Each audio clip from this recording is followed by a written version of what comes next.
The Nightmare Knights were an order founded by a circle of clever and mystical men who were close friends of the elven caste called Teshil. This elven caste taught some of their abilities to the Nightmare Knight, known as dreamwalking, which basically consists of predicting future events through dreams and also allows them to inhabit a dimension unreachable for other races and humans. The control of the skill possessed by the elves was so advanced that they could even construct their wishes within their dreams or even specify the gender of their unborn child. On the other hand, this ability of the teshil were unique to their caste, while the elves of other castes that we know in Tibia only have a small knowledge of dreamwalking, and therefore it's rare to see them using it. As for the Nightmare Knights, they used to live in the city of Tis and acted as an independent order from the royal army of the Thyan king. However, they were also under their command. As this order of knights was just learning to use the ability to dream walking, their dreams weren't really like those of their masters the elves. Their dreams were not nice dream nor prophesies to use to his advantage, quite the contrary, his dreams were based on prophesies of destruction that tormented and created paranoia to the people of Tis. The king of Tis, angered by the chaos that was taking place in the city, decided to send them to conquer new distant lands to get rid of the order once and for all. The king was an ambitious and malevolent, but he was not a foolish man.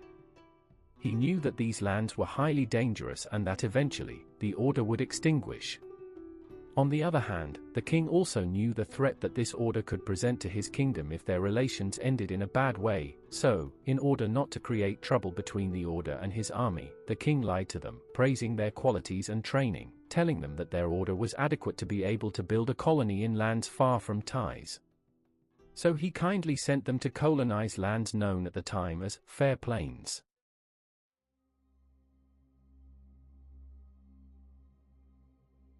This circle of warriors, proud of the king's words and at the same time easily deceived, accepted the challenge and moved to Fair Plains. Upon reaching the place they visualized a great green plain, with vegetation and a river on one side. In the distance to the south they could see something that looked like a city. So they approached the place and found a semi-abandoned monastery, a temple and other ruins in the place and a small island to the southeast, called the Isle of the Mist, which they discovered can only be accessed by druids through a magic teleport. The order was struck by the fact that the monks inhabited this dangerous area, and in the same way, when the monks realized the arrival of the Order of Knights, they began to withdraw from the area, but the Knights' Order did not give it much importance. Sadly, they never imagined the consequence of having interrupted the secret plans of these monks. On the other hand, Fair Plains already presented enough complications for them. The place was inhabited by giant spiders to the south and powerful dragons were found in the caves that came out of their lairs to search for human flesh. As time passes, the Order of the Nightmare Knights began to popularize in the world of Tibia. Thus, many members like human and other races were joining the order. Contrary to popular belief, the Nightmare Knights were not only made up of knights, but also sorcerers, druids, and paladins who came together after a while. Also other races, like the dwarfs, decided to accept the challenge to learn about the secrets of this order. After a while, the Nightmare Knights had finished building their first shelters in the abandoned ruins and monasteries, but again their prophecies became darker. The wisest members of the order kept seeing destruction and doom. They were no longer ordinary dreams, they were true nightmares that prophesied the extinction of the order. Some members also saw more seductive and evil dreams, which managed to tempt more than one, but they fought against their will to avoid falling prey to evil. It didn't take long for his prophecies to seem to take shape. In their dreams they managed to visualize a large army of black-robed humans, with weapons and magic, approaching Fair Plains. This army was a sect of necromancers called the Brotherhood of Bones.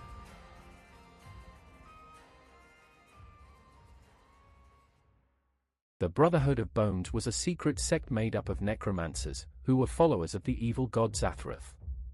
The sect is based on experimentation with death, its ultimate goal being the transformation of life to undeath. Its origins date back to the time of Bana in Ancraman, where the demi-human god was left by the gods of good to combat the evil and chaos that existed at that time in the world of Tibia. At the same time, a group of humans who lived in the continent known as Dharma were seduced by the temptation of undeath, and little by little they were creating a secret sect that today we know as Brotherhood of Bones. It didn't take long for this sect to see their dark plans affected on the other side of the continent and decided to go to fight against what we know today as their archenemies, the Nightmare Knights. The Necromancers began performing midnight rituals to summon undead creatures and attack the Order when they were unprepared. War broke out in Fair Plains and chaos broke out in the ruins. 3 of the best warriors in charge of the Order were dispatched to fight the first wave of undead. There was blood and deaths in, but finally the Nightmare Knights won the first battle and managed to have a couple of days off to plan their war tactics and go looking for supplies to survive. However, the panorama for the warriors was getting darker and darker. The best wizard they had in the Order, a druid with amazing powers even for the strongest warriors of the Order, with abilities never before seen in mankind, got lost and never returned. Foulness' disappearance was a great blow to the entire Order. Due to the dangerous threats of the place, it was thought that he may have been killed by a group of giant spiders while he had gone out to guard the vicinity of his fortress. And as if this was not enough, hordes of minotaurs allied with cyclops also arrived in Fair Plains, and at the same time, these races were fighting against the orcs, who arrived independently. The rage and strength that the Nightmare Knights saw in these creatures caught their attention. They simply did not understand why these creatures possessed so much hatred in their hearts. The scene had turned totally chaos, and now they had more enemies to fight with. It was obvious that there was something hidden in this place. There was an evil intention or a hidden secret on some subject unknown to them that caused the arrival of various entities for seeking chaos. Concerned about the situation and its dark prophecies, the conclave requested a meeting, and due to the seriousness of the problems they encountered, it was decided to formalize the name of the Order. As a result of their nightmares and bad omens, they decided to officially name their Order as Nightmare Knights. In addition, they made the decision to go back to their teachers, the Teshil elves, to ask for help to control the art of dreamwalking in a better way. Thus, the Dream Master, one of the members who best handled the art of dreamwalking, along with Engelos, one of the wisest men, was sent to speak with the elves. Erueran, a young elf in charge of the Order's teachings, received them. The elf couldn't understand why their dreams were so different from those of his race, so he wasn't able to offer the help they seeking. However, the elf recommended to create a filter for the new members of the Order, a certain type of test or challenge, so that only the most astute members could join their lines, since the integrate of any stranger, as they had already done, was a danger to themselves. But the bad news didn't end there. Erueran let them know that the Court of Elves had decided that they could not continue to be involved in the problems in which the Nightmare Knights were in. Engelos, disgusted by the news, faced the elves and called them cowards. The old Dream Master tried to calm him down, but Engelos's helplessness was uncontrollable. Erueran tried to make him understand the elves' uncomfortable position regarding the situation and the consequences it would bring if they got involved in their affairs, but Engelos and the Dream Master were not convinced. The noble elf understood his apprentice's feeling of anger and was clearly aware of the future that awaited their Order, but obviously he didn't let them know about it. However, he decided to tell them a secret in Elvish language, a language that the Nightmare Knights understood perfectly, which could be of help to the Order in the future.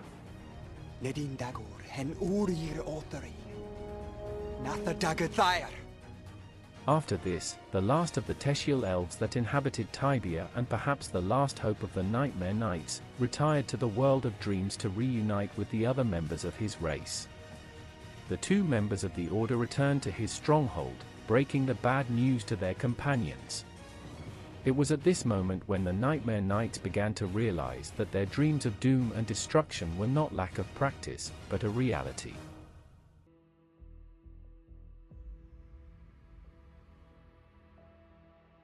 After several meetings and planning, they decided to send scouts to the city of Mintwallen to understand the motive for the Minotaur attack. When they reached the end of the maze, they encountered Markwyn, the king of the Minotaurs. The Nightmare Knights were not well received and a small fight broke out, but the power of the members that had been sent was much greater than the power of minotaurs, thus they managed to take their leader prisoner to confess his intentions. The Minotaur leader didn't even know how to speak the language of humans, but since he was a wise old man, he learned quickly. After a few days, Markwyn, who was angry with his confinement, managed to communicate with the humans and explain to them that he wasn't aware of the situation, but at the same time, he wasn't surprised at all. Markwyn explained to the scouts that Palka, a Minotaur exiled from the city, had formed an alliance with other Minotaurs and some Cyclops after defeating a demon that tormented Mintwallen for some time. He also told them that he didn't know the reason why Palka had made that decision, and he couldn't understand why those rebellious Minotaurs didn't follow the teachings called Mutar, which is a philosophy based on peace and concentration. His suspicions point to a kind of false god who was controlling them, but more information about it was even unknown to him. So the scouts returned to Fair Plains while the other members of the Order were already finishing a building, a test site for the new members who wanted to join their ranks, just as the elf advised. This place is known today as the Dream Challenge Quest. The scouts informed their companions that the Minotaurs were not their true enemies, but that they could not understand, even in their dreams, what was the reason for these attacks. So they decided to send a group to talk to the strongest Minotaur leaders and make a truce. Now the Order of Knights was better prepared and ready to return to battle against the Necromancers, but suddenly an unexpected betrayal appeared. Its former member Falmus now held the highest position in the Brotherhood of Bones. The mighty traitor walked fearlessly in the direction of his former companions and let them know that he was willing to kill them all if they did not surrender, and also told them that from now on they should call him for his new name, Goshnar.